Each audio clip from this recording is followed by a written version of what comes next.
Hello friends, आप सभी का अपने एच डी एस ट्यूटोरियल पर स्वागत है। तो आज हम लोग इस वीडियो में जैकपॉट क्लास 7 का वीकली टेस्ट गणित का वेरी वेरी इंपॉर्टेंट क्वेश्चन देखने वाले हैं। 10 तारीख को आप लोगों का वीकली टेस्ट है। 10 तारीख को गणित और हिंदी का वीकली टेस्ट होगा। हिंदी का ऑलरेडी मैंने वीडियो नीचे डिस्क्रिप्शन में लिंक दे दिया है, आप लोग हिंदी का भी देख लीजिएगा। तो इस वीडियो में मैं आप लोगों को गणित का मैथ का वेरी वेरी इंपॉर्टेंट क्वेश्चन बताने वाला हूँ। यहाँ पर जो भी क्वेश्चन है काफ़ी ज़्यादा इंपॉर्टेंट है, very very very very very important question है। वीडियो को पूरा देखिएगा और अपने सभी दोस्तों के साथ वीडियो को शेयर कर दीजिएगा। 10 MCQ और 5 सब्जेक्टिव क्वेश्चन आप लोगों से पूछा जाएगा। तो बढ़ते हम लोग क्वेश्चन की ओर। निम्न में किन मापों से त्रिभुज की रचना करना संभव है? देखिए, पहला ऑप्शन है 4 सेंटीमीटर, 2 सेंटीमीटर, 7 सेंटीमीटर। दूसरा ऑप्शन है 3 सेंटीमीटर, 4 सेंटीमीटर, 5 सेंटीमीटर। तीसरा ऑप्शन है 4 सेंटीमीटर, 3 सेंटीमीटर, 1 सेंटीमीटर। और चौथा ऑप्शन है 5 सेंटीमीटर, 3 सेंटीमीटर, 2 सेंटीमीटर। तो इसका सही आंसर हो जाएगा ऑप्शन नंबर दूसरा, 3 सेंटीमीटर, 4 सेंटीमीटर और 5 सेंटीमीटर से त्रिभुज बन सकता है। जिससे यहाँ पर दोनों का वर्गों का योग कर देंगे तो 9 जोड़ यहाँ पर 4 का स्क्वायर हो जाएगा 16 बराबर 5 का स्क्वायर यानी कि 25 जोड़ देंगे तो 25 बराबर 25 हो जा रहा है।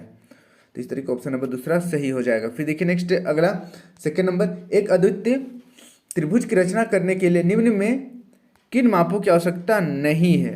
किन मापों की आवश्यकता नहीं है बताना है। पहला ऑप्शन है 2 भुजा और उसके बीच का कोण, 2 भुजा और उसके बीच का कोण, ये तो जरूरी है। फिर देखिए नेक्स्ट, 2 कोण और उनके बीच की भुजा, 2 कोण और उसके बीच की भुजा, ये भी जरूरी है। फिर देखिए तीनों भुजाओं की माप, ये भी जरूरी है। चौथा ऑप्शन है 3 कोणों की माप। तो इसका सही आंसर हो जाएगा ऑप्शन नंबर तीसरा, 3 कोणों की माप।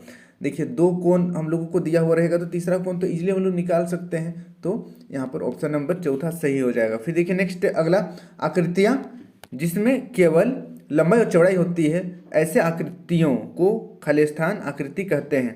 पहला ऑप्शन है एक विमीय यानी कि 1D। दूसरा ऑप्शन है 2D। तीसरा ऑप्शन है 3D और चौथा ऑप्शन है 4D। तो इसका सही आंसर हो जाएगा ऑप्शन नंबर दूसरा, 2D, द्विविमीय कहेंगे।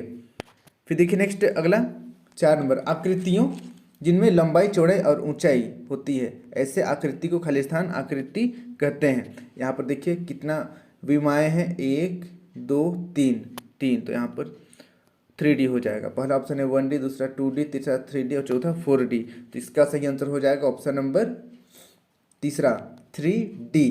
यहाँ पर देखिए लंबाई चौड़ाई ऊंचाई भी है, 3 डायमेंशनल है, 3 डायमेंशनल है। अब बढ़ते हैं नेक्स्ट अगला 5 नंबर की ओर। समतल आकृति में विमाओं की संख्या होती है। समतल आकृति में विमाओं की संख्या कितनी होती है? 1 2 3 या 4। तो समतल आकृति में विमाओं की संख्या 2 होती है, लंबाई और चौड़ाई। अब बढ़ते हैं नेक्स्ट अगला 6 नंबर की ओर। ठोस आकृति में विमाओं की संख्या, ठोस आकृति इस तरीके से है, ठोस आकृति यहाँ पर मैंने घन बना दिया। तो ठोस आकृति में विमाओं की संख्या 3 होता है। एक होता है लंबाई, एक होता है चौड़ाई और एक होता है ऊंचाई, 3। तो 3D, तो यहाँ पर 3, तीसरा ऑप्शन सही हो जाएगा। फिर देखिए नेक्स्ट अगला 7 नंबर, घन या घनाभ में फलकों की संख्या होती है। घन या घनाभ में फलकों की संख्या कितनी होती है? पहला ऑप्शन है 6, दूसरा 8, तीसरा 10, चौथा 12। तो इसका सही आंसर हो जाएगा ऑप्शन नंबर पहला, 6 फलक होता है घन और घनाभ में। फिर देखिए नेक्स्ट अगला 8 नंबर, घन और घनाभ में शीर्ष की संख्या, घन और घनाभ में शीर्ष की संख्या कितनी होती है? पहला ऑप्शन है 6, दूसरा 12, तीसरा 8, चौथा 10।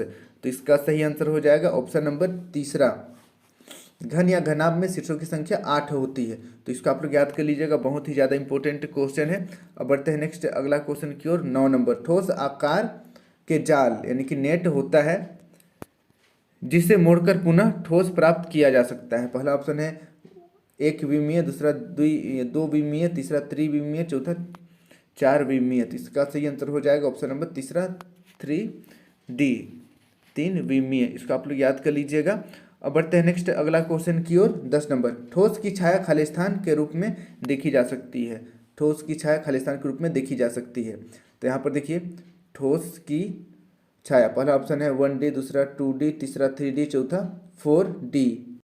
तो इसका सही आंसर हो जाएगा ऑप्शन नंबर दूसरा, 2D। छाया का या तो लंबाई होगा और चौड़ाई होगा। इसका आप लोग याद कर लीजिएगा। अब बढ़ते हैं नेक्स्ट हम लोग कुछ सब्जेक्टिव क्वेश्चन की ओर। देखिए सब्जेक्टिव क्वेश्चन में यहाँ पर नीचे दी गई सारणी को पूरा करें, नीचे दी गई सारणी को पूरा करें। यहाँ पर देखिए त्रिविमीय वस्तु का नाम, जैसे यहाँ पर घन, शंकु, घनाभ, और यहाँ पर बेलन, फिर चतुष्फलक, गोला वगैरह दिया हुआ है, तो ये सबको भरना है यहाँ पर।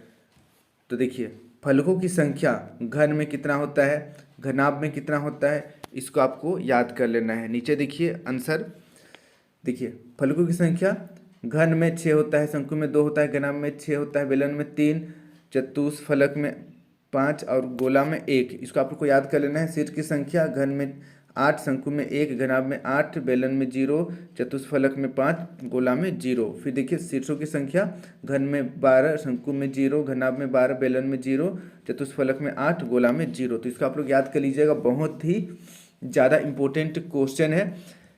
अब बढ़ते हैं हम लोग अगला क्वेश्चन की ओर। यहाँ पर देखिए बहुत ही ज़्यादा इंपॉर्टेंट क्वेश्चन है और प्रैक्टिस कीजिएगा। 15 नंबर देखिए, निम्नलिखित या निम्न ठोस आकृतियों का जाल बनाए। यहाँ पर जाल बनाना है, जिससे घन है, तो घन है तो इसका जाल बनाना है। देखिए घन इस तरीके से पहले, सबसे पहले वर्ग बना लीजिएगा, एक वर्ग हो गया, उसके बाद दूसरा वर्ग इसी के नीचे यहाँ पर बना लेना है, बीचों बीच में जस्ट फिर लाइन खींच देना है इस तरीके से, सब में इजीली बन गया। उसी प्रकार से घनाभ, घनाभ यहाँ पर देखिए घनाभ इस तरीके से एक आयत बनाना है, आयत बन गया, फिर बीचों बीच से और एक आयत बनाना है, 2 आयत बन गया, फिर इस तरीके से जोड़ दीजिएगा, बहुत ही इजी तरीके से बन जाएगा। फिर देखिए बेलन, तो बेलन तो बस सिंपली, चलिए मैं बेलन को भी बना दूं, ये आपका बेलन है, यहाँ पर इस तरीके से, इस तरीके से एक वृत्त इधर, एक वृत्त इधर, बेलन बन गया। फिर देखिए नेक्स्ट शंकु, शंकु इस तरीके से बनाना है, उसके बाद नीचे टोपी, बर्थडे वाला टोपी बना देना है। तो इसको प्रैक्टिस कीजिएगा। घन घना भी थोड़ा मुश्किल है, लेकिन प्रैक्टिस कीजिएगा। मैंने आप लोगों को इजी तरीके से बता दिया है, इसको आप लोग प्रैक्टिस कर लीजिएगा, इजीली बन जाएगा।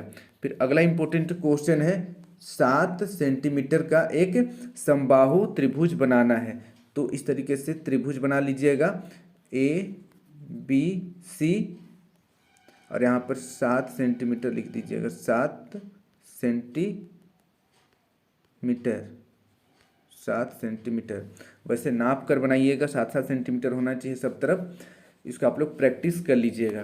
तो यहाँ पर जितना भी क्वेश्चन मैंने बताया है सभी काफ़ी ज़्यादा इंपॉर्टेंट क्वेश्चन है, पूरा याद कर लीजिएगा और अपने सभी दोस्तों के साथ वीडियो को शेयर कर दीजिएगा, ताकि उन्हें भी इस वीडियो का लाभ हो सकेगा। आज के लिए इतना ही। Thank you for watching video.